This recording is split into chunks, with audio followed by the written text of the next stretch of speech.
The history of Tarentum, Pennsylvania begins at a place known to the Shawnee Indians as Cowanwanik. Loosely translated, it means the place of the bull buffalo.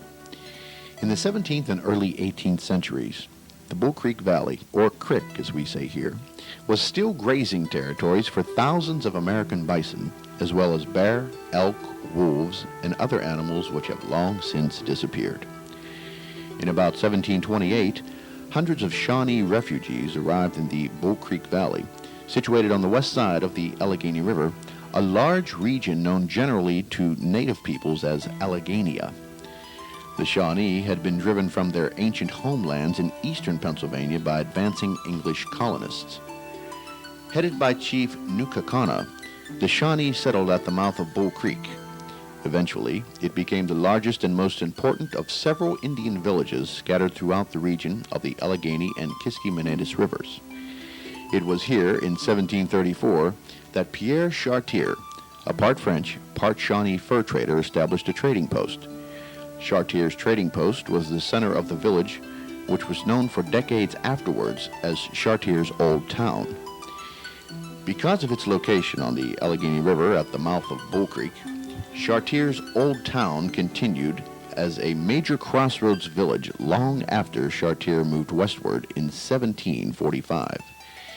Eventually, the conflict which had been raging in the eastern part of the American colonies for more than a century between English settlers and Native American tribes came to the Allegheny Valley. Increasing waves of white settlement and the taking of traditional Indian hunting grounds provoked natives, and incidents of violent conflict became inevitable. These events included the Bull Creek Massacre of 1791, in which several whole families were slaughtered in the cabin of Abraham Ross, located near the junction of Bull Creek Road and Van Til Hollow, and the horrific journey of Massey Harbison, an early pioneer who escaped from Indian captors with her life, but not those of two of her children. In the late 18th century, the west bank of the Allegheny River was largely a wilderness and still very much Indian territory, and so in order to fortify control and provide protection for settlers in the area, in 1783, Captain Robert Orr, a noted frontiersman and Revolutionary War veteran, built a blockhouse at the mouth of Bull Creek. From this location for several years afterwards, Captain Orr and his brigade of volunteer militia led attacks on the natives.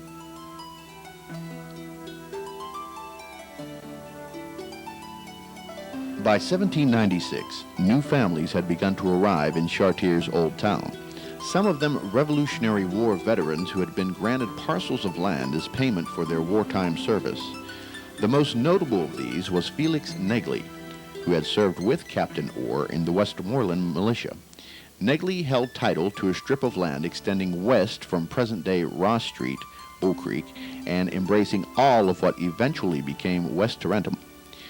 Between 1797 and 1800, Negley and a crew of men built a dam on Bull Creek, along with a sawmill, grist mill, reportedly the first flouring mill west of the Allegheny River, and later a carding and fulling mill. Mill Street thus became the first street in a village that was then part of Deer Township. Beyond Negley's laborers and friends who built log cabins near the mouth of Bull Creek, the only other residence in the village for the next quarter century was that of James Lisley, who built a log house on what is now 6th Avenue across from the railroad station. The population of Chartier's town in 1825 was thus likely not more than 100 persons. In 1827, Judge Henry Marie Brackenridge, son of Supreme Court Justice and Whiskey Rebellion figure Hugh Henry Brackenridge, acquired by marriage to Caroline Marie an estate of several thousand acres of land along the Allegheny River, extending east of Ross Street into present-day Harrison Township.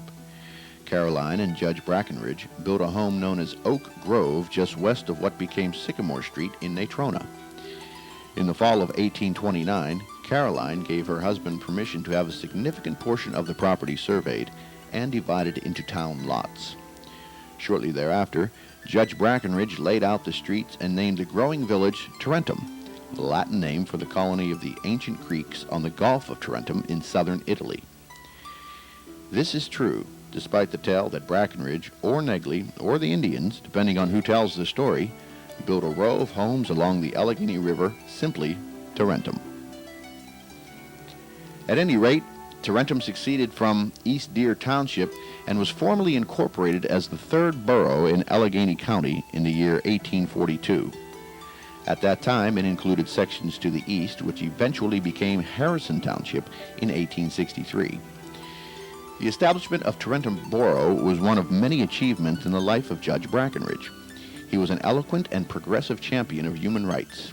In 1818, as a state legislator in Maryland, he argued for the rights of Jewish Americans. He argued against slavery, having written as early as 1819, "Lands are better cultivated by free men in all climates, and slavery everywhere is a curse. Man is a moral agent, governed by intelligence and urged forward by the impulse of his feelings and passions." The major impetus for Tarentum's development, however, had actually arrived the year before Brackenridge laid out the town, and likely helped prompt his decision to develop the community. In 1828, just months after the first steamboat traveled the Allegheny from Pittsburgh to Katanning, the Canal, the central form of long-distance transportation in America in the early to mid-19th century, arrived to link Tarentum with Pittsburgh and points east, all the way to Philadelphia. The western division of the Pennsylvania Main Line Canal, extending from Pittsburgh to Johnstown, included 64 locks, one of which was located at Lock Street, and another 1 mile to the east at Mile Lock Lane. There was a road bridge at Bridge Street and an overnight docking area between Lock and Wood Streets. The towpath ran on the south side of the canal channel, which was wide enough to let 2 boats pass and was about 6 feet deep enough for both fish and swimming. The canal in Tarentum was fed mainly from Bull Creek. The home of Tarentum's main canal contractor, John Kennedy Sr., is now a Tarentum landmark. A stable was built at what was South Canal Street and Ross Street, the horses having to be changed every 7 or 8 miles throughout the canal route. After 1834, Bull Creek farmers could ship their produce to Philadelphia in 4 days. More commonly, farmers could pack up their goods for the overnight trip into Pittsburgh, a 25-cent trip, and arrive at the wharf in the morning for breakfast, and a day in the big city selling and buying goods.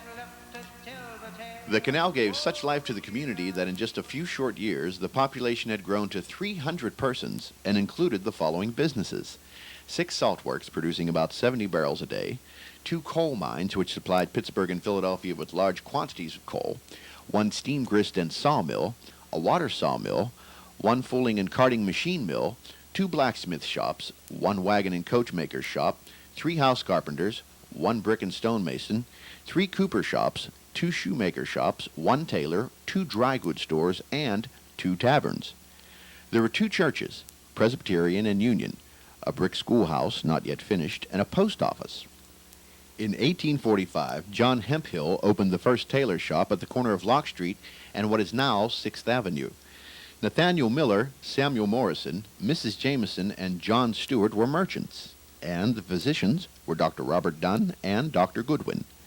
Thomas Neal served the important job of postmaster, and Nathaniel Miller and Robert Boyd were justices of the peace. Tarentum was a prospering canal community. One of the notable passengers who traveled the canal was English novelist Charles Dickens, whose descriptive but often caustic commentary on the land and people of our region are found in his 1842 book, American Notes. It became a science to walk to and fro without tumbling overboard into the canal. It was somewhat embarrassing at first, too, to have to duck nimbly every 5 minutes whenever the man at the helm cried "Brrr," and sometimes when the cry was to lie down nearly flat. All night long and every night on this canal there was a perfect storm and tempest of spitting, and once, my coat being in a very center of a hurricane sustained by 5 gentlemen, I was fain the next morning to lap it on the deck and rub it down with fair water before it was in a condition to be worn again. Despite Dickens' feelings to the contrary, the entire region was progressing, and in Tarentum especially. It was the natural environment and its resources which provided the basis for future growth. Important in the mid-19th century for food preservation and a host of other uses, salt became the first marketable commodity extracted from the Tarentum area. Sometime before 1810, several salt brine wells were drilled, making Tarentum the first place in western Pennsylvania to produce salt from brine. Salt wells were drilled near Carnes and across the river in Wildcat Hollow.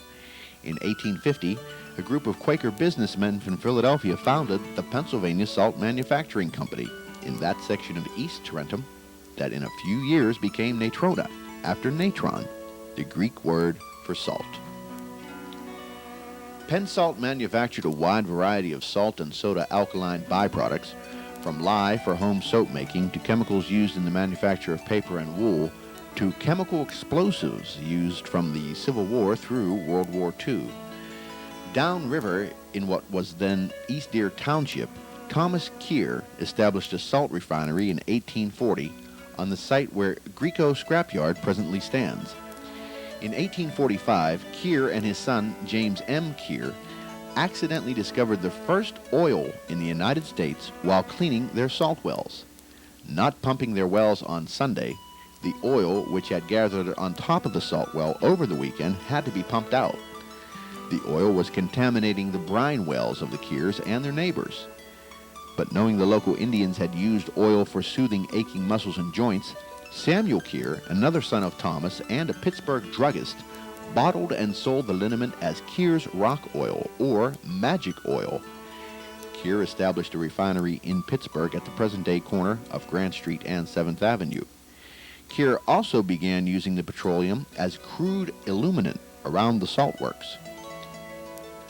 As a result, Keir joined Lewis Peterson, who in 1844 had begun selling Tarentum petroleum drawn from his farm on the site which became PPG Industries. The product was then sold to a cotton factory in Pittsburgh, which used it for lubricating their cotton spindles. Before he realized its potential, Peterson had been dumping the dirty black grease, as Peterson called it, into the canal, an act which infuriated the boatmen. The Tarentum oil story continued into the 1850s. Indeed, prior to the Titusville strike in 1859, the Tarentum wells produced nearly all the oil used in the United States. Penn Salt oil was the first ever shipped overseas to Great Britain. None of this little-known oil history would have been possible without one William A. Smith, a blacksmith who hailed from southern Butler County near Cabot. After working in Freeport for a while, Uncle Billy, as he was called, established a blacksmith shop at the intersection of Ferry Street and the Pennsylvania Canal in East Deer Township, not far from the Keir salt wells. Smith had developed the tools for drilling local salt brine and oil wells, which prevented sand and gravel infiltration into the liquid as it was being pumped. In 1859, when Edwin Drake was ready to drill for oil in northwest Pennsylvania, he came calling on Uncle Billy. In April of that year, Smith and his son went with Drake to Titusville, and on August 25th, helped the Colonel make history by drilling the nation's first commercially successful oil well on Oil Creek, Pennsylvania. The oil boom was on, thanks in part to an obscure blacksmith who quietly returned to Tarentum to live out his remaining years. After making possible the enormous wealth of the Rockefeller Empire, Billy Smith died in modest circumstances at the age of 88 and is buried here in the Hannistown Cemetery in southern Butler County. On the eve of the Civil War, the census of 1860 reported half of Tarentum Borough's population of 708 to be younger than 20. Most of the young borough's residents listed their ancestry as German, Anglo-Saxon, Irish, and Scotch-Irish. Among the occupations, there were 3 physicians, 4 ministers, 13 blacksmiths, 9 teamsters, 5 coal diggers, 10 shoemakers, 10 seamstresses, and 2 lawyers. The Tarentum area sent 200 of these residents, more than a quarter of its population, to defend the Union during the years 1861 through 1865. Companies F and I of the 123rd Pennsylvania Volunteers were recruited here and placed under the command of Colonel J.B. Clark. Both companies drilled at McCall's Grove, now Riverview Memorial Park, and took a ferry boat across the river midway, where they walked the boardwalk the rest of the way across the shallow part of the river. Across the river, they boarded the Allegheny Valley Railroad train at Craigdale Station, which took them into Pittsburgh and on into Harrisburg. There they were mustered into service on August 8, 1862. The soldiers' equipment was manufactured at James McCall's blacksmith shop located in the park area near Wood Street. There are today more than 100 Civil War veterans buried in Prospect Cemetery in Brackenridge, including John McCullen, who was killed the second day at Gettysburg, and Eli Hemphill, one of many thousands of American soldiers who died of disease during the war. Years later, Robert McCall held a 25-cent bean bake to raise funds for the Civil War soldiers' graves. Many of Tarentum's Union troops served in the Great and Bloody Battle of Fredericksburg in December 1862. In 1917, the last local Civil War veterans gathered for this photograph outside the Tarentum Municipal Building.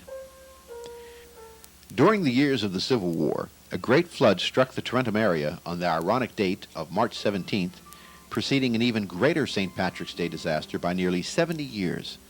The 1863 flood inflicted irreparable damage to the channel of the Pennsylvania Canal, and the canal, already being rendered obsolete in the burgeoning age of the railroad, was abandoned. The Western Division of the Pennsylvania Railroad purchased the right-of-way, filled in the channel, laid the tracks, and the first train arrived in Tarentum in October 1866. In 1870, the first Tarentum Railroad station was constructed, and in 1892 replaced by a building closer to Lock Street than the present structure. In 1915, after another disastrous flood in 1913, that station was elevated 3 feet, along with the tracks, and moved by teams of horses to the present location and remodeled, complete with landscaped gardens and an enlarged passenger station. Around the time of the Civil War, coal mining became the predominant source of fuel for residents and growing industries. The surrounding hills abound in coal, declared an early prospectus for the town's development. And it was true. Coal ultimately became the central fuel for nearly every major industry which developed in the region.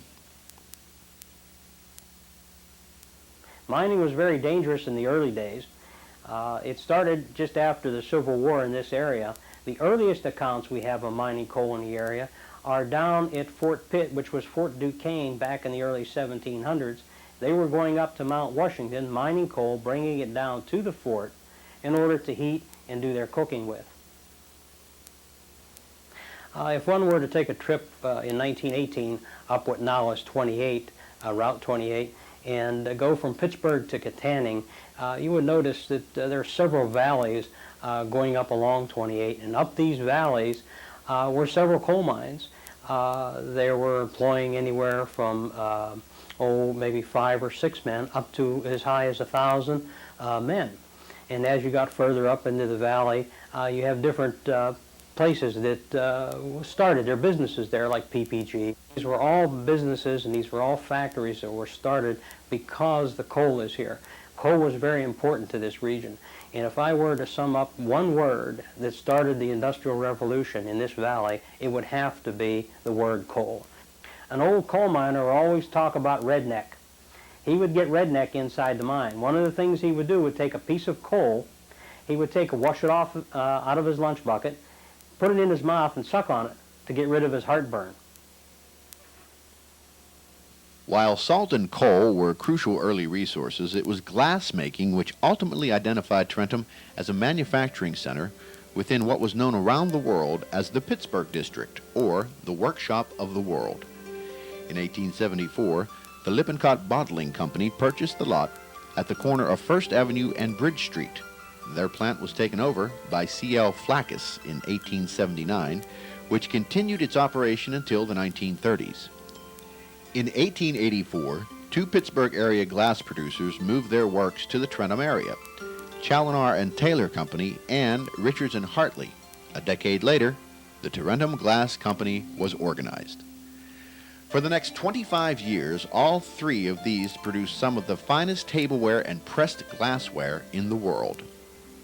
Glassmaking really was the reason for Tarentum's rapid growth at the end of the 19th century. The entire area, in fact, of Brackenridge along 6th Avenue between Mylock Lane and Morgan Street was lined with glass-making facilities. A lot of the glass workers came from Europe and some from other glass-making communities in the Pittsburgh area. At Flack's glass plant, workers would use a glassblower's pipe, similar to this one, to make bottles, often imprinting the name of a local druggist or a dairy on them. Because it was work requiring a great deal of attention to detail, Tarentum glass employed high numbers of women. In the days before child labor laws, too, there were a lot of young teenage boys working in the glass plants. Families needed every penny they could get. Often at the end of the day, workers would take some of their extra glass and they would fashion canes like this one, twisting and twisting, and they would carry these canes proudly in Labor Day parades, which were big events back then. These were symbols of the excellent craftsmanship of Tarentum glassmakers. There is, in fact, Tarentum glass on exhibit at some of the finest museums in the world, the Smithsonian in Washington, D.C., the Metropolitan Museum of Art in New York City. There were more. In 1895, Fidelity Glass, which later became Atlantic Bottling Company, began making bottles.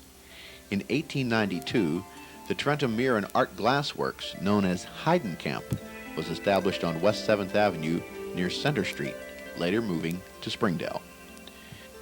With the growth of industry and population in the 1870s, the need for financial institutions in the community became obvious. The First National Bank of Tarentum opened in 1875 and was located at the present site of the community library. Part of the national banking system developed after the Civil War, this bank issued a series of large-size banknotes. A few months later, the Kennedy Bank, located at the corner of Lock Street and Fifth Avenue, opened for business. By 1890, the Kennedy Bank closed and the National Bank of Tarentum had moved into the building. And then in 1900, the People's National Bank opened for business at the corner of Wood Street and Fifth Avenue, only to move in 1917 to larger quarters at the corner of Corbett Street and 6th Avenue.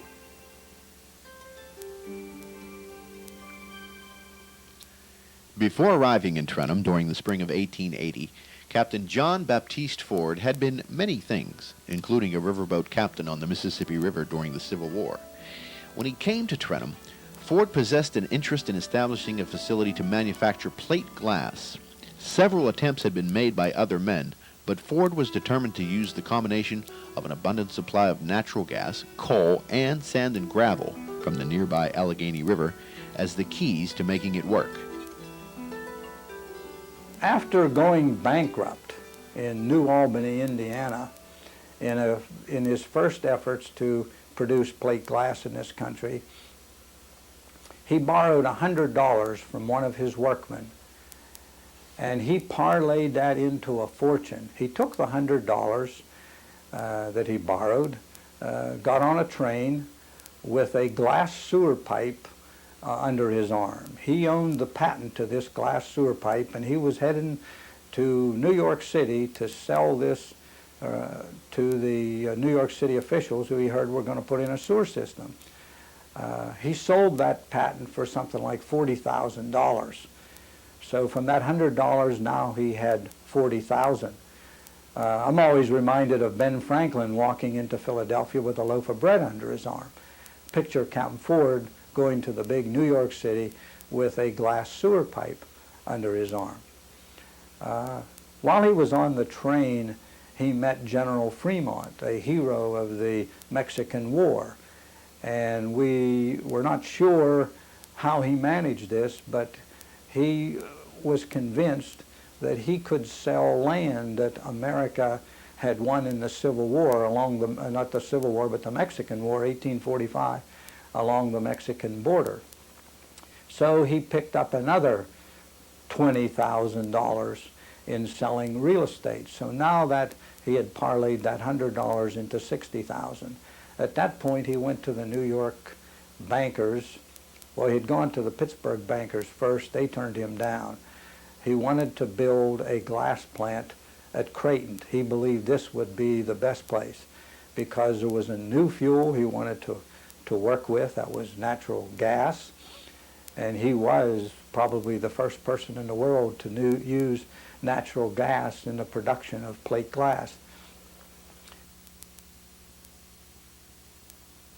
In 1881, Ford, having teamed up with Pennsylvania Railroad official John Pitcairn, started construction of the New York City Plate Glass Company, later changed to the Pittsburgh Plate Glass Company, Works 1, in nearby East Deer Township. It was complete in 1883, and Works 2 in Tarentum was also soon online. The PPG Works became the first successful plate glass manufacturing facility in the United States and the first major industry of any kind to use natural gas in production. Although he respected the work ethic of the local people, Ford knew he had to bring in skilled craftsmen from Europe who knew the art of glassmaking, and so he did, recruiting heavily from Belgium, and thus began the settlement of West Tarentum and selling of lots on that side of town. Thus the establishment of PPG not only made industrial history, it literally gave life to the west side of town and to the growing villages of Height and Creighton, both of which had essentially been farm country since the days of Felix Negley. Further, the immigration of Belgians greatly enriched the ethnic heritage of the borough. Unlike many of his industrialist contemporaries, Captain Ford was not only a great philanthropist, he was by all accounts a true friend of working people. He donated the $50,000 necessary to build the Allegheny Valley Young Men's Christian Association. On November 14, 1891, more than 1,000 PPG workers from Tarentum and Creighton traveled to Ford City, many on PPG sternwheelers. They went there for the purpose of unveiling a statue to Captain Ford, which they themselves had paid for. The statue served as a lasting tribute of the feelings that workers had for Captain Ford. As Captain Ford neared the end of his life, he recalled, "My relations with labor are among the great consolations of my old age. There never was a man who worked for me that was unwilling to return to my employ. I have always believed in making the man in the factory your equal." By the turn of the century, there were a number of major industries in the Tarentum area. They included not only the glass factories, but the Tarentum paper mills, the Shoup Bronze Company, Penn Iron and Steel, a planing mill, and a cigar factory, among others. One industry figured into the formation of a town. In 1901, the borough of Brackenridge, then known as Avenue, PA, was created out of Harrison Township because of its resistance to an impending temperance statute which would have hurt its main industry, the Old Anchor Brewery. Perhaps the most significant for the general development of the whole area was the formation in Brackenridge of the Allegheny Iron and Steel Company. Work was plentiful but dangerous. The hours were long by today's standards. Steelworkers, PPG glass workers, and miners worked 12-hour days, 6 days a week, and a 20-hour shift every 2 weeks. There was no union organization in a place known to union organizers at the time as Black Valley because of the harsh anti-union stance of most industrial employers. Nevertheless, these factories drew thousands of immigrants to the Tarentum area, primarily from southern and eastern Europe, and later from the American South. They settled on the west side of town, a section which was soon thereafter referred to as Little Europe, or the Catholic side of town. Germans, Italians, and finally Slovaks settled heavily in West Tarentum and established their own churches, fraternal clubs, and grocery stores. Conroy Way was known pejoratively as Hunky Alley because of the predominance of Slovaks who lived there. I remember one day playing as kids, and one of us called somebody a dumb hunky. Well, my father happened to overhear this, and to this day I've never seen him react quite that way. There was this deep-rooted sadness and bitterness in his eyes. Growing up in West Tarentum, he could remember the way others, especially outside the community, often looked down upon and discriminated against the Slovaks and other so-called foreigners in town, despite the fact that they worked as hard in the mills and mines as their more established American counterparts. I guess that's the story of American immigration. The established Americans resent the newcomers, their language, culture, skin color, fear they might take their job. It's pretty sad because all ethnic groups risk so much to get here. I know my father almost got sent back to Slovakia when he got sick at Ellis Island. My grandfather was waiting here at Glassmere for the rest of the family, and who knows what might have happened. Once they got here, ethnic peoples clung to the old ways while becoming Americans. They gardened together, and they rode the trolleys together, worked together. Kids played games that most of my generation, never heard of. They gardened and prayed and sang together. There was a sense of community, I think, that most of us can only imagine. The people brought with them from their native lands not only a strong work ethic, but deeply held spiritual beliefs and cultural traditions. Oftentimes, these were woven together, as in the case of St. Clement's well-known Slovak choir, or Sacred Heart's Corpus Christi sawdust carpets, a tradition which was transplanted from the Black Forest of Germany to the German congregation at Sacred Heart by Holy Ghost fathers during World War II. Initially, it was a way of vividly praying for an end to the war, but the tradition took hold and continues to this day. In the latter part of the 1910s, African Americans began fleeing the repression of the American South and heading north in search of greater freedom and opportunity. In the Pittsburgh area, many of those who took part in the Great Migration, as it was called, arrived by way of recruiting agents sent on behalf of mining and steel companies. Unbeknownst to them, black Americans were brought into the region as strike-breaking scabs who were to take the jobs of white immigrants in the mines and mills. This was evident during the Great Steel Strike of 1919, known in the newspapers as the Hunky Strike, because of the large participation of unskilled immigrant labor in the strike. On the eve of this historic struggle, which was the first attempt to organize the steel industry since the infamous Homestead Battle of 1892, Fanny Sellens and Joseph Strzelecki were killed by uniformed gunmen of the Allegheny Coal and Coke Company on a hillside in West Natrona. Blacks used as pawns in the conflict were settled across the tracks in an area known as Wayman's Way and in Brackenridge on Clay Street, known affectionately as the Street, both of which were clearly segregated from the rest of their communities. Upon their arrival, blacks established the Bethel African Methodist Episcopal Church on Wayman's Way. Communities I remembered, most of us lived around the church and what we called Wayman Row, and it was called the Bottom, really.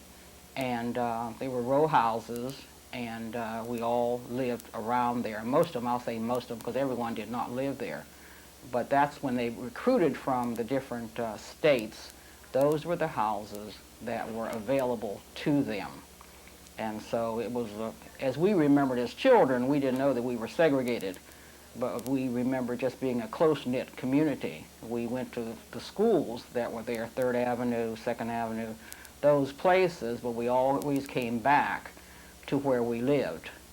And that's where we played, and that's where we just spent our lives until we were 18 or so and left.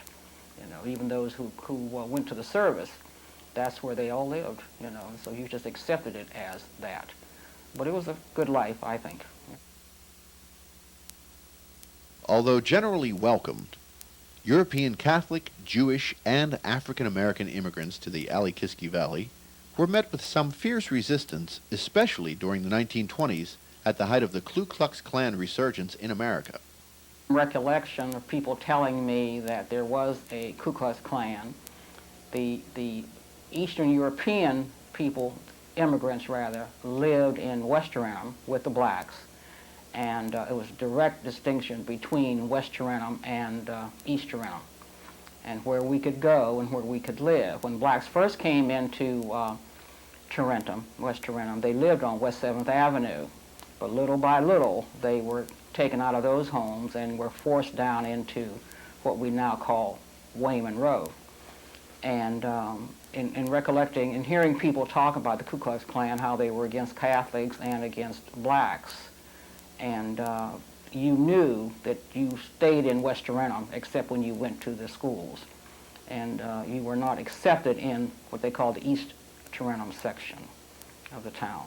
You know, but that was just, you just knew that. You know, no one had to tell you. You just knew where you were supposed to be staying. In the 1920s, the Tarentum Telegram reported occasional cross burnings above the hills of West Tarentum, Creighton, and across the river. As elsewhere in the country, the goal was to strike fear into the hearts of those deemed to be different. It was a time when an immigrant struck by a streetcar or hurt in the mill would simply be described as the foreigner.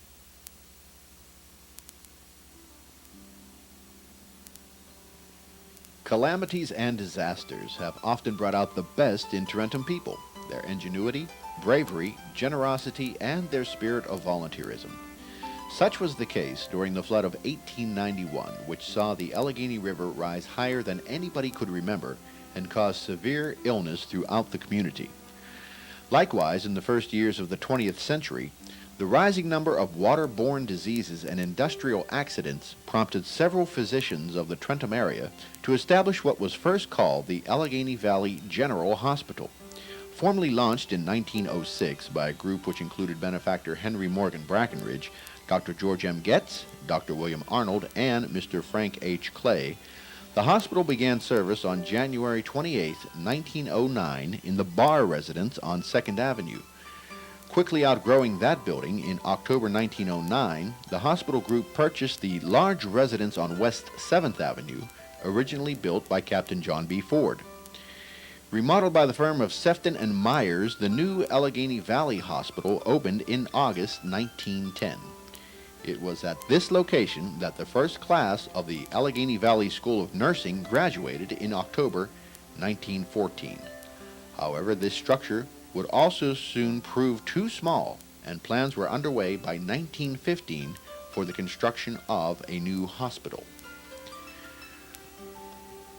Led by W. Lester Daddy Walker, the community responded with an outpouring of financial support, large and small, prompting Sam Hazlett to remark, "It was the first time in the history of the valley that this community got together on one thing for longer than 10 minutes. Awarded a loving cup for his leadership, Daddy Walker commented, One individual does not make a community. It is perseverance and all going in one direction that counts. The location selected for the new hospital was in the Campton section of Harrison Township near the old Tarentum Fairgrounds. The building design chosen was that of Pittsburgh architect Press Dollar, who later designed Grandview School, the People's Bank, and the American Legion Post 85. On June 12, 1919, 40 patients were transferred to the new hospital. Beyond those already mentioned, among the outstanding doctors who served the community, Dr. George Galbraith, Drs. McCartney, Anderson, Chapman, Borison, C.L. Leidick, and McComb. Dr. Nan Latimer produced important research in the field of cancer. Dr. Marlon Webster Howman was a pioneering industrial surgeon for PPG and Allegheny Ludlam.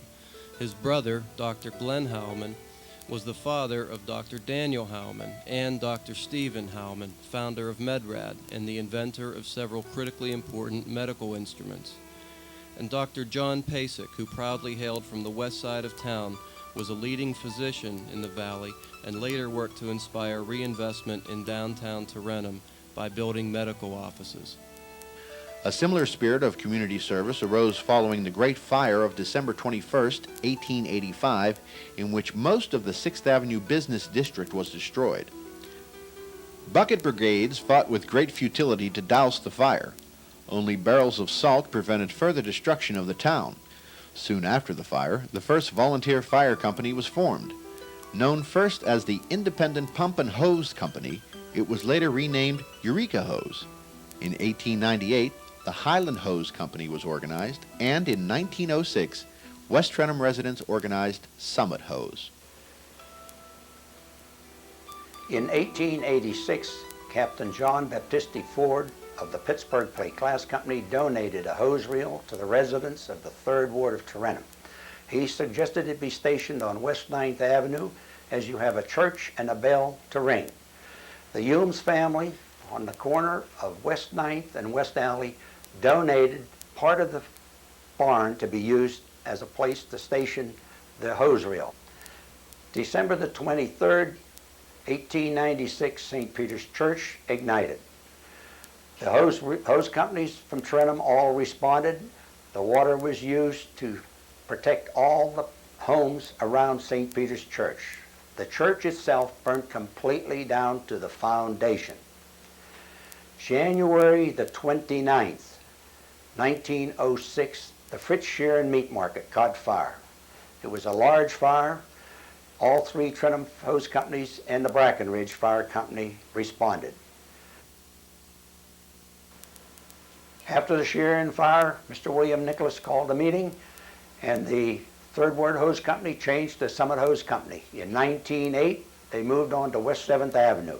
January the 9th, 1961, Summit Hose Company was called to Louis' Garage. At the fire, Frank Garaka took the booster hose, went part way down the stairway, think it was only a smoldering fire.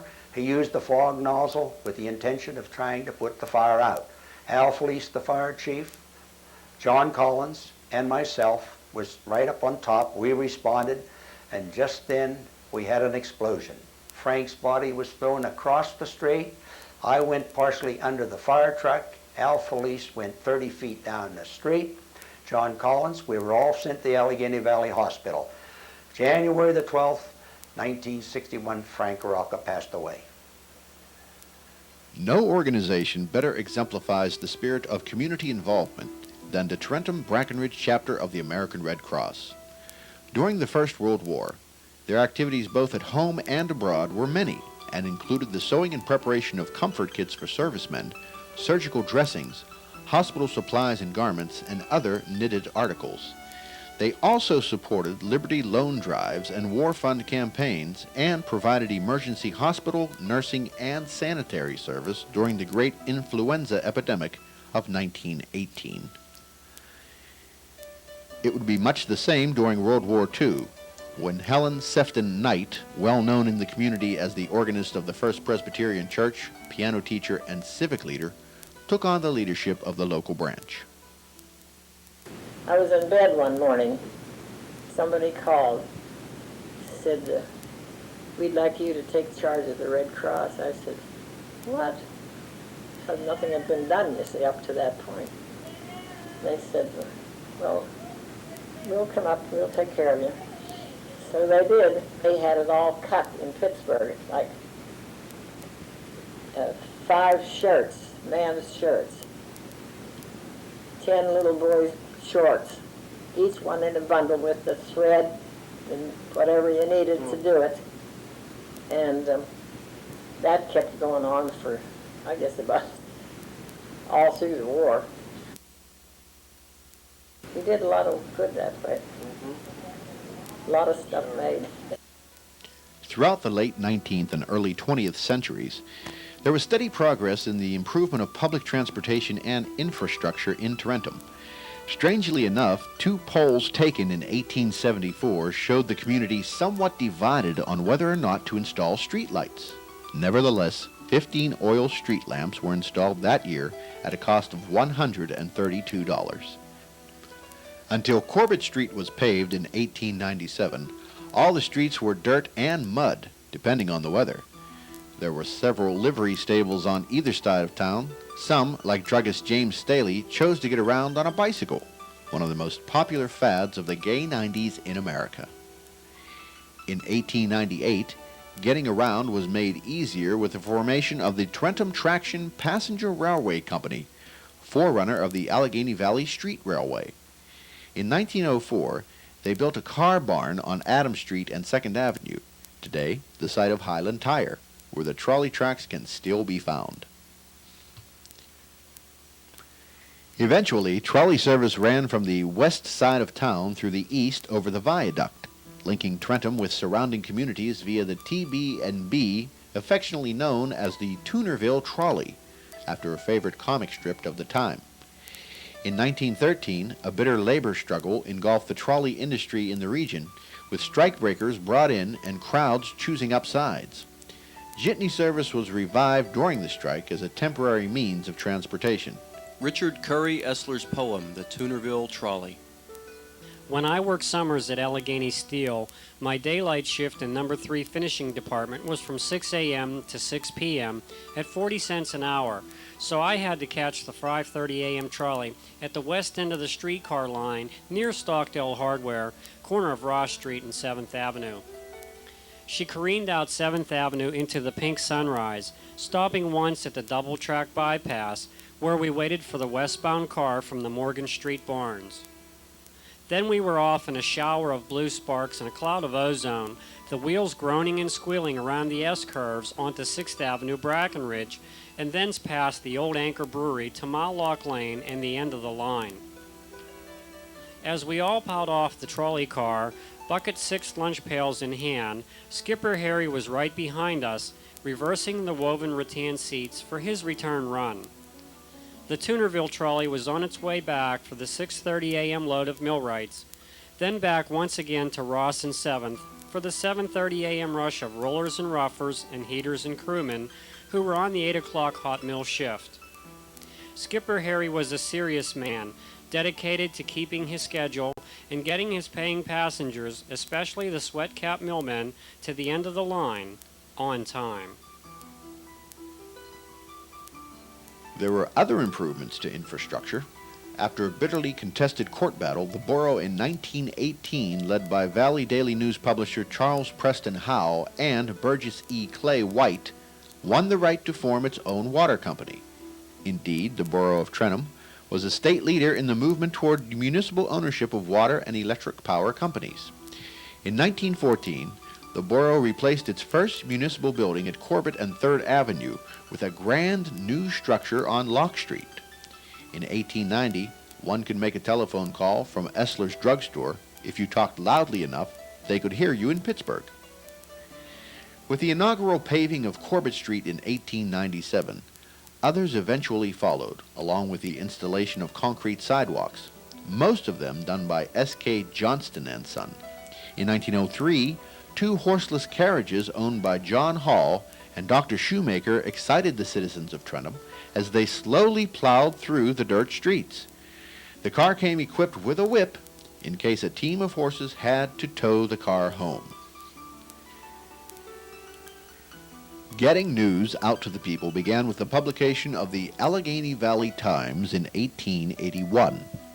This was followed by the Tarentum Telegram, the Tarentum Times, and the Tarentum Evening Telegram.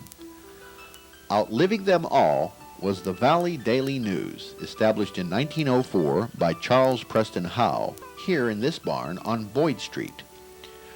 A few years later, they moved into more modern quarters.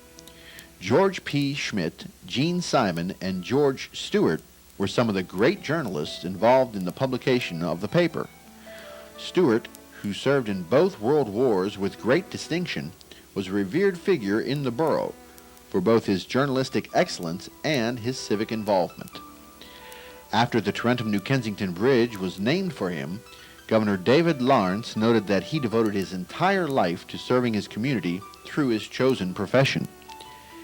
In 1970, the Valley Daily News merged with the New Kensington Daily Dispatch to form the Valley News Dispatch, still headquartered in Tarentum. Since the mid-1830s, but accelerating in the late 19th century, the growing population of Tarentum was in a constant need to expand facilities for the education of children and spiritual enrichment of its citizens. The first Tarentum library, known as the Reading Room, opened in 1901. Located in the basement of the YMCA, this was part of Captain Ford's philanthropic legacy in Tarentum. Several years after Ford's departure, however, financial resources to sustain the library were lacking and it was forced to close. After a fundraising appeal in 1923, however, the library reopened and in 1942 expanded to larger quarters in the First Ward School. When the school itself expanded in 1949, the library moved again to the council room located at the Tarentum Borough Building. Within a few years, the library outgrew this facility and moved to its present location on East 6th Avenue, the former Windsor Music Store. The first schoolhouse, built in 1828 at the corner of Lock and 4th Avenue, was replaced by a building at the corner of Ross Street and 9th Avenue. A 4-room schoolhouse was built on the west side of town and enlarged in 1898 as the 3rd Ward School. Parochial schools at Sacred Heart and St. Clement's provided for the education of Tarentum's Catholic children. In 1892, the Second Ward School building was constructed.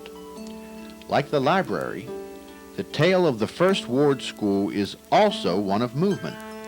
The First Ward School, built in 1895 at the corner of 9th Avenue and Corbett Street, served as Tarentum High School until the Grandview School was built in the 1920s. At that time, the original school from 1855 was torn down, and the new Grandview became the grade and junior high school. Later, Grandview became Tarentum High School, and the grade school for First Ward was housed in the building at 9th and Corbett.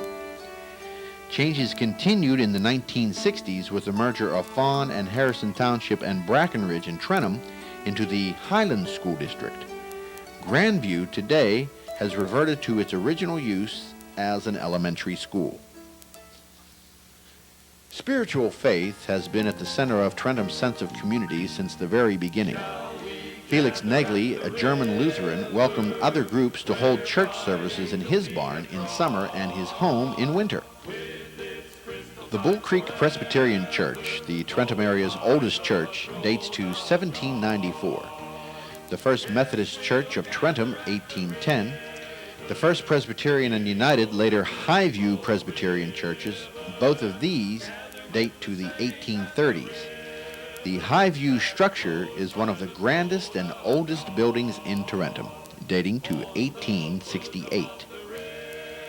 St. Peter and Paul Byzantine Catholic Church, 1918, the only Catholic church on the east side of town, and the Ovem Shalom Synagogue, dating to 1923. The Pittsburgh Tarentum Campground Meeting was established in 1850 as an outdoor seasonal meeting place for the Methodist congregation.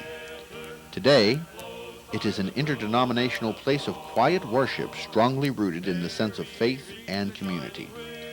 Yes, Tarentum has always been a strong church-going community.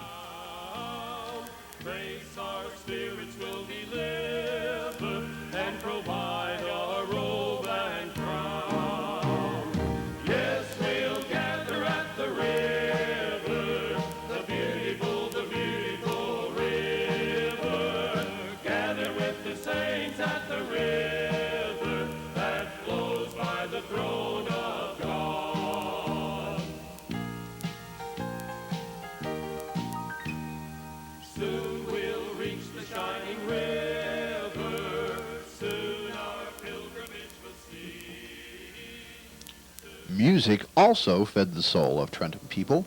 Organized in the late 19th century, Tarentum's Keystone Band was nationally recognized and played at the funeral procession of President William McKinley in 1901, who incidentally was assassinated by Leon Chuckles of Natrona. Similarly, the Drum and Bugle Corps of the American Legion Post 85 won numerous national competitions for its performances. Tarentum native Sandy Mason has written songs for some of the most well-known country and western performers in Nashville. Business, industry, culture, spiritual faith, musical tradition. Yes, in the first years of the 20th century, Tarentum was entering its golden age. There were other famous persons either born in Tarentum or who made their contributions here. Evelyn Nesbitt was born in a home at the corner of Lock Street and 3rd Avenue. Evelyn went on to be a very well-known actress starring in the Ziegfeld Follies, which toured the greatest theaters in the country around the turn of the century. She returned to her hometown years later to appear in a play. Unfortunately, Nesbitt's real fame came in 1906 when her eccentric and wealthy husband, Harry K. Thaw, shot and killed Evelyn's ex-lover, Stanford White, one of the most famous architects of the era. Thaw's trial of the century, as it was dubbed, exposed subjects of sex and proper marital relations which had been taboo in the Victorian age. Nesbitt was portrayed in the press as a femme fatale whose actions somehow contributed to the death of Stanford White. Less infamous was the great Albert Kennedy Rosewell, known affectionately as Rosie. Born in Alton, PA, his family moved to Tarentum within his first year, and Rosie always considered Tarentum his hometown. The Rosewells lived at 518 Fifth Avenue when Rosie lost his father at the age of 13 and went to work at Flackis Glassworks. In 1909, he attended the Pittsburgh Pirates home opener and rarely missed a game after that. In 1936, he became their broadcaster, a post he held from 1936 until his death in 1955. As the voice of the Pirates, Rosie was uninhibited and imaginative in the homey and sometimes unorthodox turns of phrase. Here's Rosie with guest commentator Bing Crosby in April of 1948. Just taking over the pitching chores for the Chicago club. He's a right-hander, and Ralph Kiner will be the first man to face him. Late last year was in there with an 11-10 record, 11 wins and 10 losses. Bing, you've been doing a grand job. I don't dare trust myself to this. Come right back. Don't you think they're tired of my monotonous No, they'll never get a delivery here. here? You stay right in there, Big. Well, I'd like to see Ralph improve a little off his showing so far this afternoon against Rush. He couldn't do much, although he hit a hard smash to left field, which is taken by Aberson. He's facing Doyle Lade now. Maybe he'll do a little better. And he does. That's a home run. That's the first one of the inning. Minnie. There goes clear out over the scoreboard. Over into Shenley Park, a round tripper for Ralph Kiner, his first of the 1948 season. Oh, did he? Let's hope that it's the first of 61. And that'll bring a gallon. Beyond his association with baseball, Rosie Rosewell was a prolific and creative writer who published several books of poetry and verse. One of his most well-known and beloved poems is Should You Go First? An excerpt is read here by John Englert. Should you go first and I remain to finish with the scroll, no lengthening shadows shall creep in to make this life seem droll. We've known so much happiness, we've had our cup of joy, and memory is one gift of God that death cannot destroy. On October 20th, 1918, Private Ralph Orrin Drury of Tarentum, serving in Company F of the 109th Regiment, 28th Division of the United States Army, wrote the following letter home as he lay in a base hospital in France recovering from wounds suffered in battle. I have been in this hospital since August 21st, and this being my first experience as a hospital patient, I will be highly pleased when my sojourn comes to an end. However, I cannot complain, for I have been treated wonderfully by everyone, and considering the nature of my wounds, I have made excellent progress. The Red Cross nurses are great, and I don't know how the Army could get along without them. I can't even describe some of the misery and ruin the enemy has caused, for words are inadequate. I have seen few Tarentum boys since being over here. Sergeant Davidson from Brackenridge is in this hospital and is getting along fine. He was wounded in the fighting on the Valais River, a short distance from where I was wounded. I am anxiously awaiting the arrival of some letters. I haven't had any from my brother Raymond since early July, and I hope to hear from him real soon. I have written Jimmy Camp a number of times, but as yet have received no answer. Had a letter in August from Sergeant Glenn Lindquist. Drury, his brother Raymond, Jimmy Camp, and Glenn Lindquist all survived World War I and returned to a hero's welcome. Many of those who had left from Tarentum in 1917 did not return.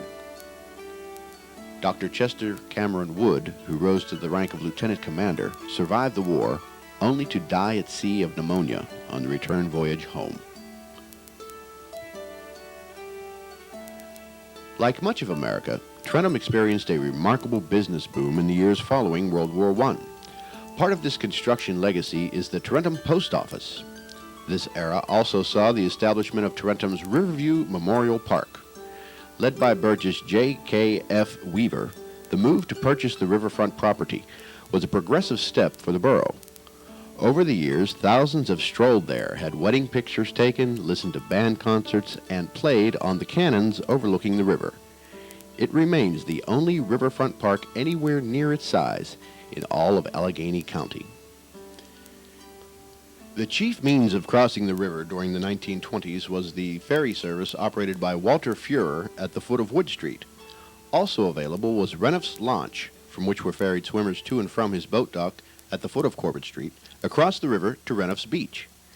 Richard Curry Essler, an accomplished creative writer from Tarentum, remembered Renoff's Beach in this poem. Renoff's Beach was our Coney Island. The old wooden barges anchored out deep enough for diving, the chesty boys in striped tank tops making showy leaps from highboard. Then from far upriver at number 4 lock, the deep-throated whistle of the Wakuta. The sky was so deep and timeless that I felt the cool blue afternoon would last forever. But it finally ended, as it always did, in the old wooden locker rooms at Renoff's. After dressing, I spent a dime for a big, beautiful boiled ham sandwich, which must have been made in paradise.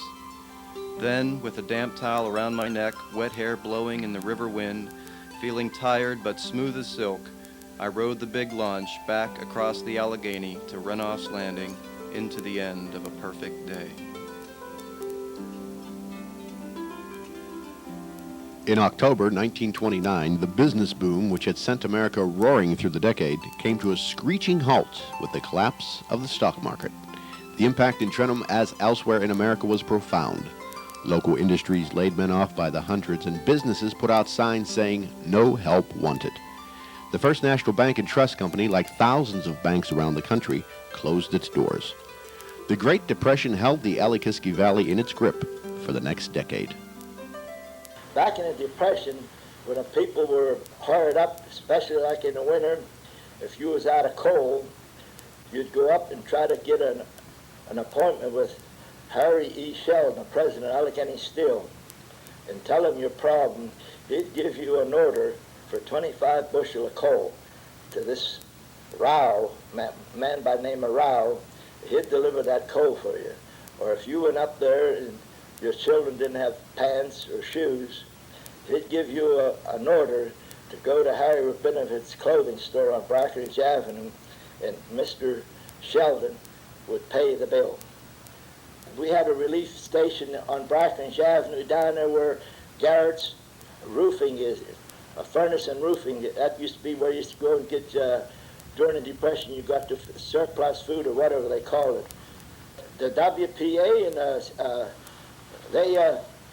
they made sewer pipe for the storm sewer that comes through Cherry Street, across under the tracks, goes up 6th Avenue, up to the old borough building, and goes up the hill, and drains all the catch basins up there.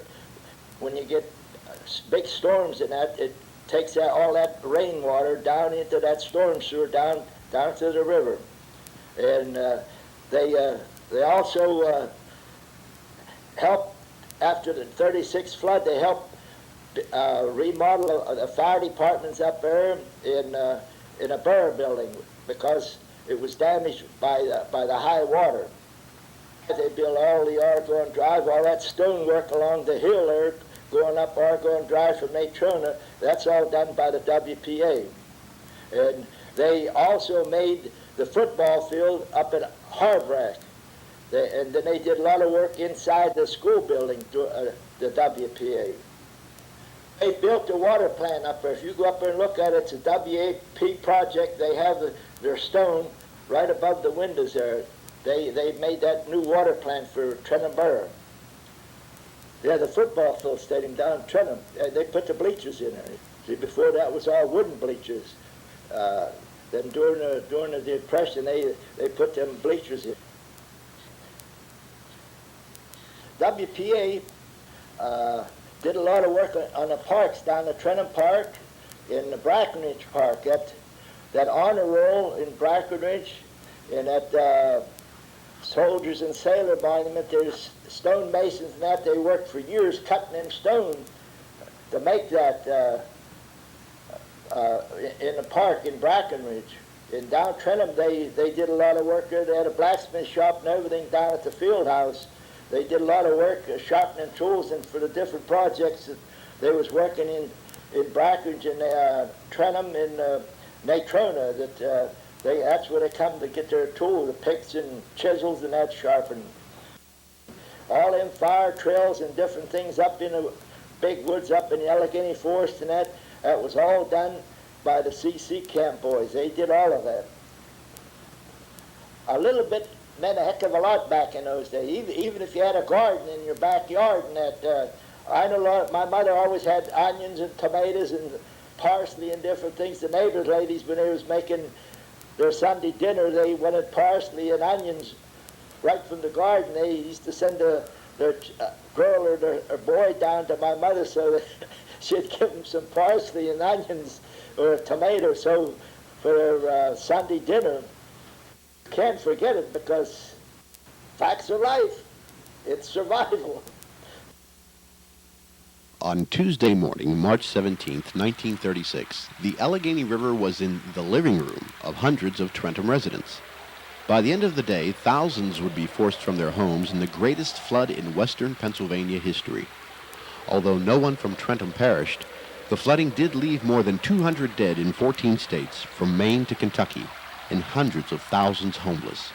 Several thousand homeless families in Tarentum were housed at the YMCA, Harbrack High School, the Church of God, Prospect School, Calvary Baptist Church, the Oddfellows Hall, the American Legion Post, and Sacred Heart Church in West Tarentum. Caused by 2 straight days of rain and a spring thaw, the St. Patrick's Day flood brought waters rising at the rate of over 3 inches per hour during the night of March 16th. The waters crested on Wednesday the 18th at 42 feet, covering the railroad tracks and East 6th Avenue in Tarentum. 45 persons had to be evacuated by boat from the Unger building at 5th and Ross Streets. On West 6th Avenue, one man fled to his attic, desperately trying to survive the rushing waters. He was rescued when a hole was cut through the roof to free him. All local mills, electric, water, gas, as well as trolley service east of the tracks all shut down. The Valley Daily News had to be printed from the offices of the Butler Eagle and the New Kensington Daily Dispatch. It was on March the 17th, on a Sunday, I remember so well. The Dramatic Club of the St. Peter's Sacred Heart Church had a show at the Germania, because it was during Lent, and of course Sunday wasn't considered Lent at that time. So we were all there. Well, when we come home, my mother-in-law lived on 9th Avenue, and we stopped at her house, and she said, "You cannot go home." I said, "What do you mean I can't go home?" She said, "Well, your grandma called and said to tell you to stay here, don't come home." Well, you don't tell me not to do anything because I have to know why. So I called my grandmother. The phone rang, my grandmother answered. I said, "Grandma, why can't I come home?" And she said, "Well," she said, "the flood waters." And I said, "Is there water in my house?" She said, and I never heard anything more. I heard someone in the background saying, "Lady, you got to get in the boat right now." What was happening, they were taking my grandmother out of her house in a boat. But her house had a foundation, and my house was next door, and it was flat on the ground. It was a cottage. Well, after it was all over, I went over on East Street to look down, and I could see my house was that Mill Street extension. And all you could see was the last row of bricks on my house. The whole place was submerged under all that muddy water. Well, the next day, the water had receded, and I wanted to go home. And my father said, "No, we can't go home." I said, "Well, if nobody's going to take me, I'm going to walk." Well, they didn't want me to go home because I was expecting a baby at that time, and they didn't want me to see the aftermath of the flood. So anyway, I finally gave in and took me home. Well, I walked into the kitchen, and I laughed, and I cried. We had linoleum on the floor, and the water had gotten underneath it, and it burst in the middle, and it looked like a great big sunflower. And over on the cabinet where I kept the flour, the baking powder, the sugar, the salt, and so forth, rice and so forth. Well, that had all gotten itself together, and there was this huge ball of dough sitting on there. It made me have to laugh again because that was funny and it was tragic.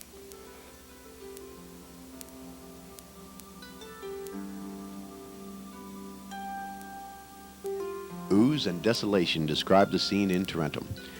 The National Guard moved in to help prevent looting. 300 men employed by WPA, Works Progress Administration, arrived to assist with the cleanup. The Red Cross was mobilized once again and was invaluable in assisting local citizens with an infinite array of needs. The Great Flood of '36 forever gave new meaning to the celebration of St. Patrick's Day in the Allegheny Valley. When the United States entered the Second World War in December 1941, the Tarentum-Brackenridge area sent nearly 2,000 men and women overseas in an effort to defeat Hitler and the Axis forces. I was a member of the 2nd Ranger Battalion, and we landed on D-Day at a place called Point du Hoc in Normandy, France. Our mission was to knock out 6 155-millimeter guns, cannons, that could have killed a lot of troops on Omaha and Utah beaches. As the Ranger assault craft neared the beach and the high cliffs, 100-foot cliffs, which we had to climb, all hell broke loose. Small arms fire, rifle, machine guns, mortars, all rained down on us. One Ranger sitting across from me was hit by a bullet in the upper left side of his chest. I wanted to get up and help him, but we were told if a Ranger gets hit or wounded, don't pay any attention to him because you have a job to do. In a few seconds, you'll be getting off the landing craft and you have to get to the shore to perform your duties. My job was communications. I carried in a signal lamp that later on brought in supporting fire from our Navy.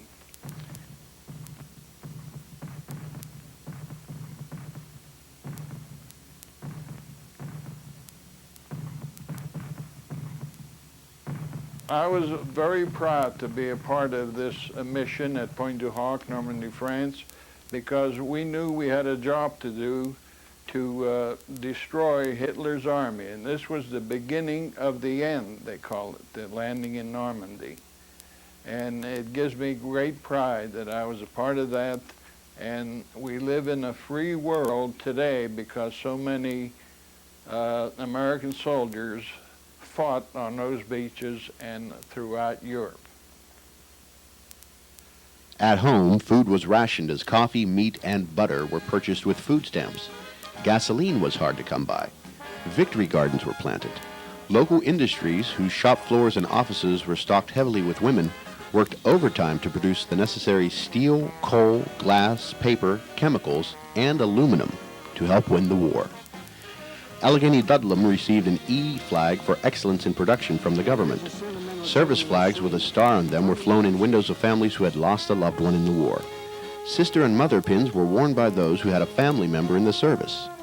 A large honor roll erected at the corner of Corbett Street and 3rd Avenue was dedicated on May 2nd, 1943. The names of all Tarentum boys who served in the war appeared on the roll. It was later replaced by a monument in Tarentum Park. When the war ended, the centennial celebration planned for Tarentum in 1942 was held in 1947, and the American Legion Post 85 designed the interior of their ballroom as a memorial to the returning veterans and those killed in battle. A team of designers from Pittsburgh Plate Glass, led by Albert Van Dyne, the father of KDKA newsman Wayne Van Dyne, sandblasted these maps and emblems with edged neon fluorescent lighting as a striking memorial. Also in the stairwell of the building, an artist or artists who left only their signature, RMR, painted this mural, a vivid expression of the effort made throughout the valley to win World War II.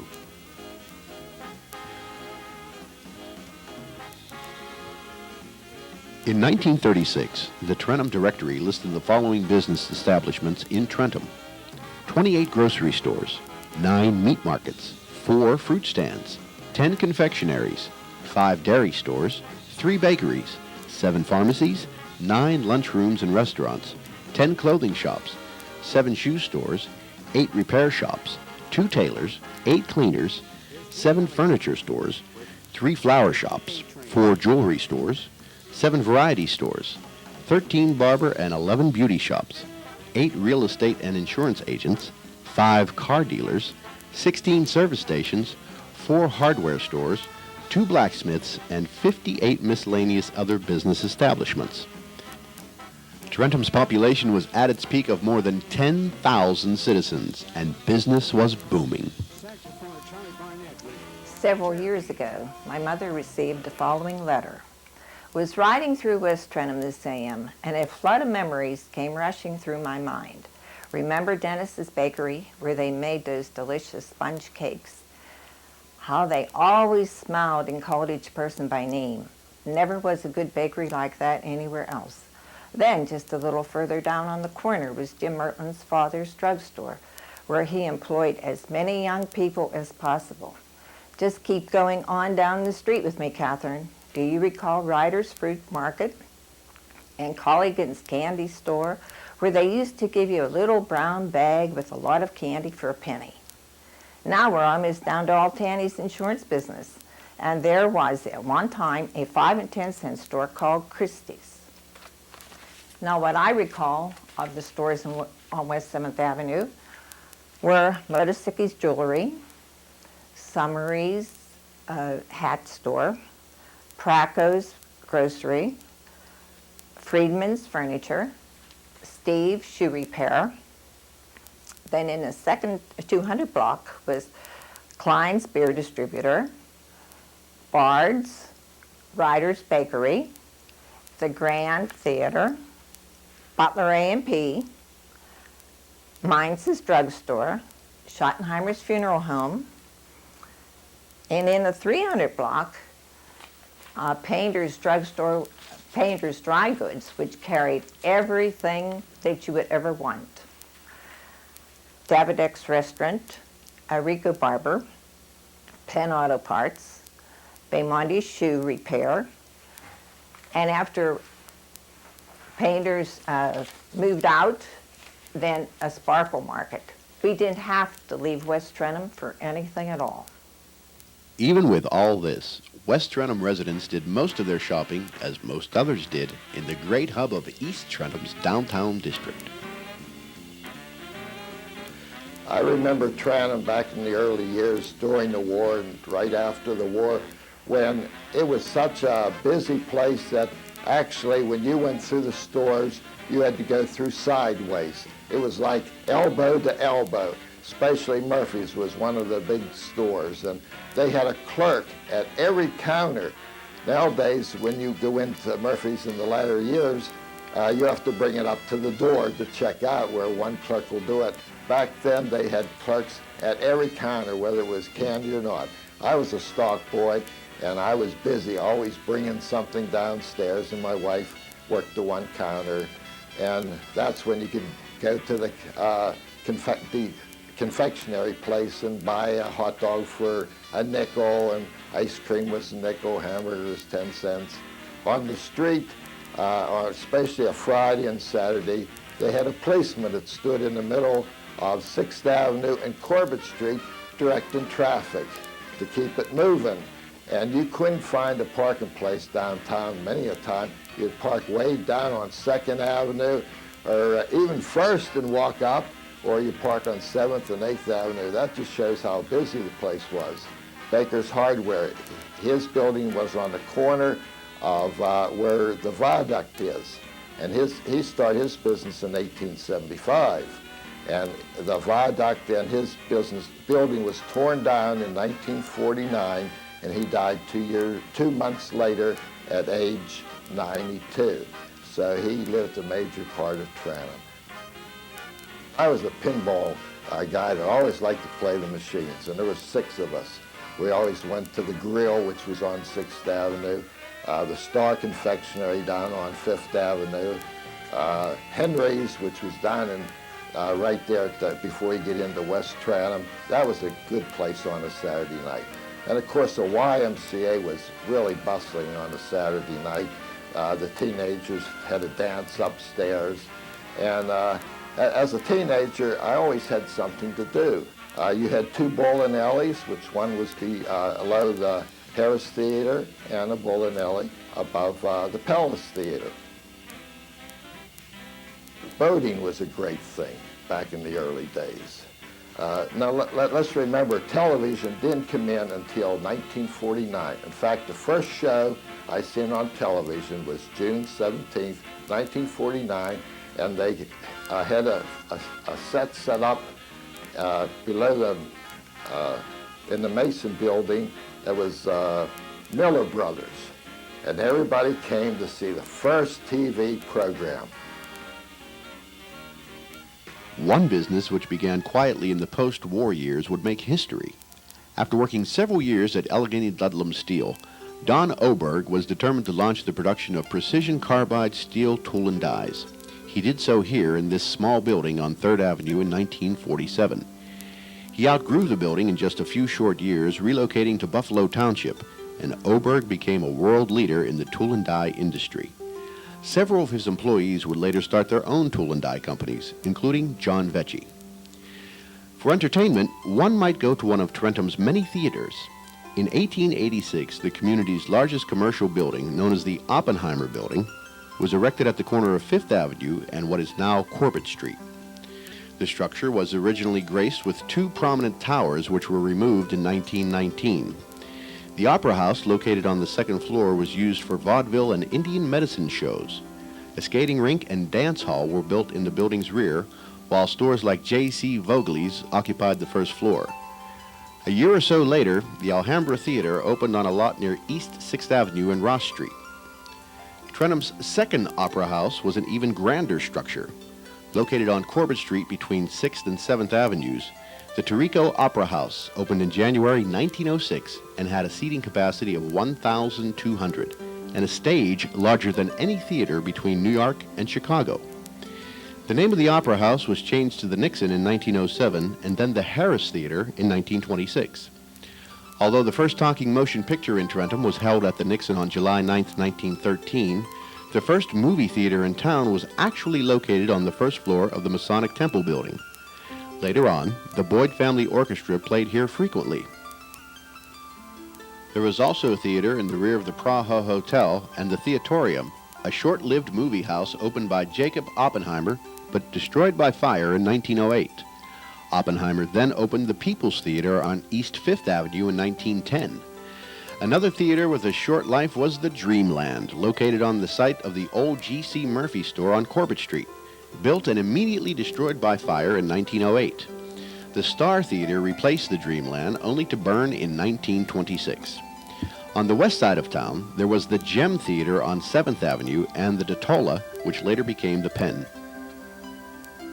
And people went to the movies and they stood in line for the movie to get into the movie because it was so packed.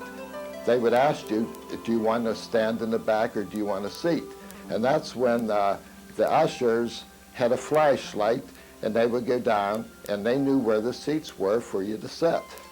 I worked part-time down at the People's Theater, and kids would crawl or try to get in the back door and you'd show your light and then they would scoot out the back or hurry up in the front row. At the Harris Theater, they used to have stage plays that came. I remember Tex Ritter, he came there twice. And I got to talk to Tex Ritter. One day he was standing, wanting to go across the street when the train was coming. And he said, "Hey, Sonny, where's a good place to eat?" Well, I told him, "Go up to the grill." So I went past, he was sitting there in the front of the grill with all his cowboy stuff on. It was a big thing. Then there was other people that came. The prosperity of downtown Tarentum was not available to all, however. African Americans who are old enough can vividly recall segregated seating in the Harris Theater and on the trolley, Murphy's and Woolworth's lunch counter refusal of service to blacks, and many businesses were strictly off-limits. When we were growing up in West Tarentum, there was segregation around us, and there were some places we could not go, particularly the Harris Theater, where we had to sit in the balcony, and they didn't realize at the time it was the best seat in the house. There was another theater in West Tarentum where they had a white line that all blacks had to sit below the white line, and until the NACP came in and changed that. There was Isley's where you could be served, but you could not be seated in the dining area. It was strictly takeout. And also there was a restriction of jobs. There were people who worked there, but they could not go out and mingle with the customers. And so it was just a definite separation. There was no one who worked in any of the stores in West Tarentum or East Tarentum that was black. Beginning with countless afternoon ball games at Peterson's ball field, sports have always been a central part of Tarentum's leisure and recreation life. The Allegheny Steel baseball team was one of the best semi-pro clubs in western Pennsylvania. There were high school championship teams and standout players as well.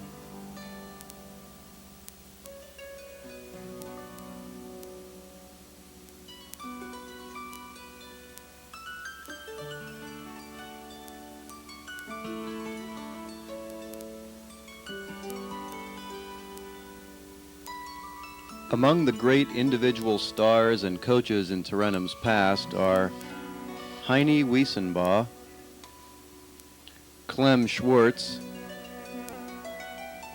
Ernie Hefferly, George Neese, Mel Klein, Chris Warner, and John Drescher.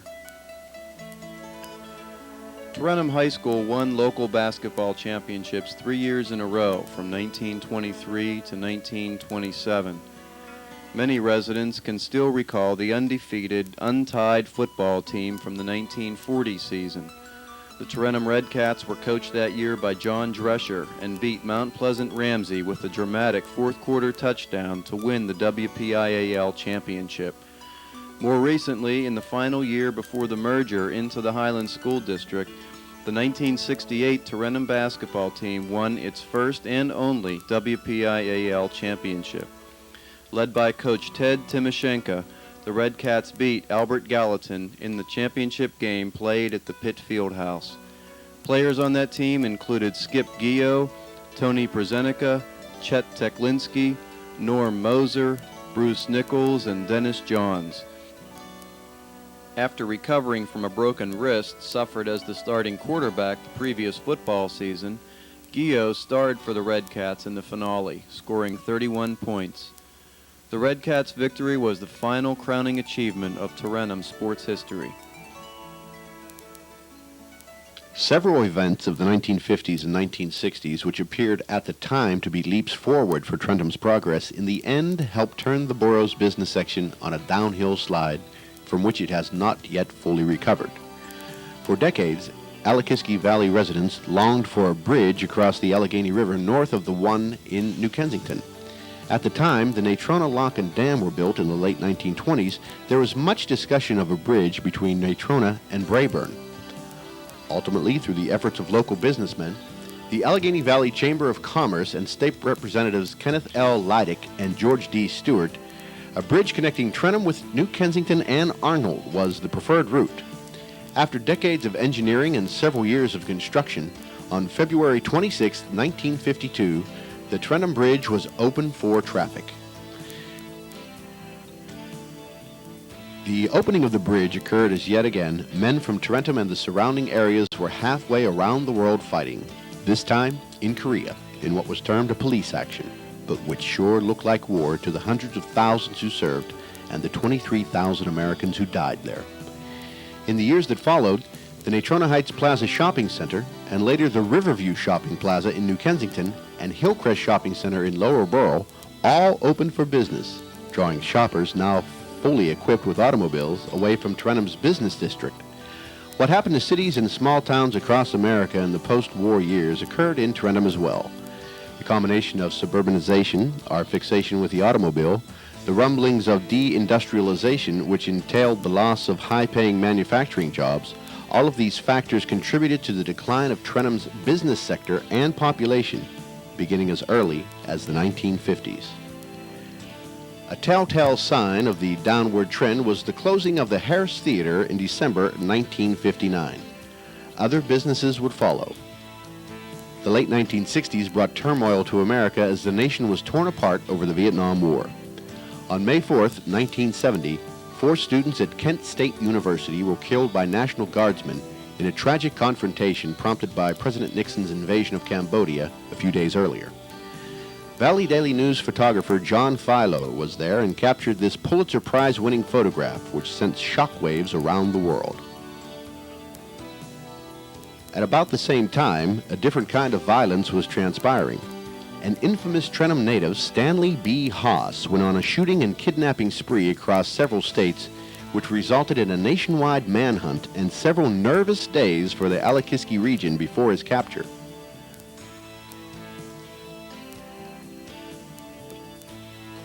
In the late 1970s and early 1980s, Tarentum Borough, along with an organization calling itself the Pride in Tarentum Redevelopment Corporation, or PIT, launched an effort to revitalize the borough.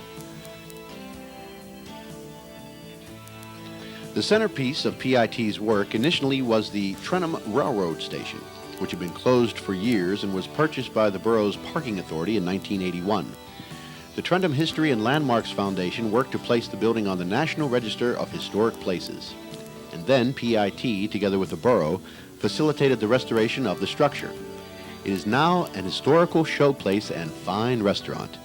In the same way, businessman George Gatto purchased and restored the former YMCA building and relocated near his new motorcycle business, a 50-style diner. In 1986, led by attorney Alexander H. Lindsay, the Allegheny Valley Expressway was completed.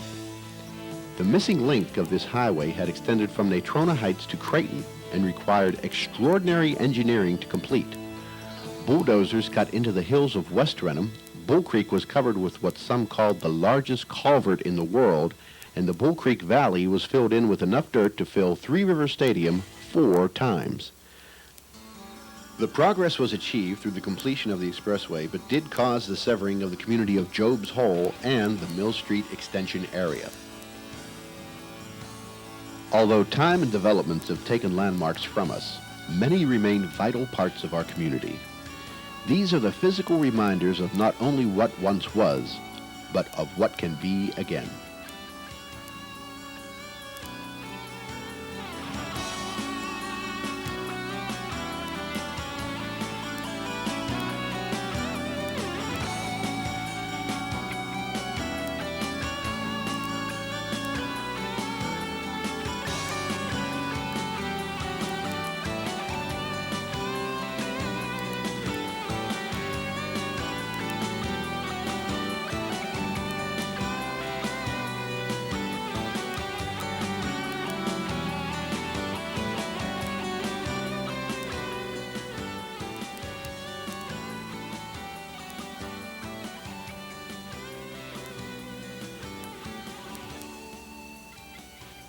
These are just some of the special places in Tarentum's past.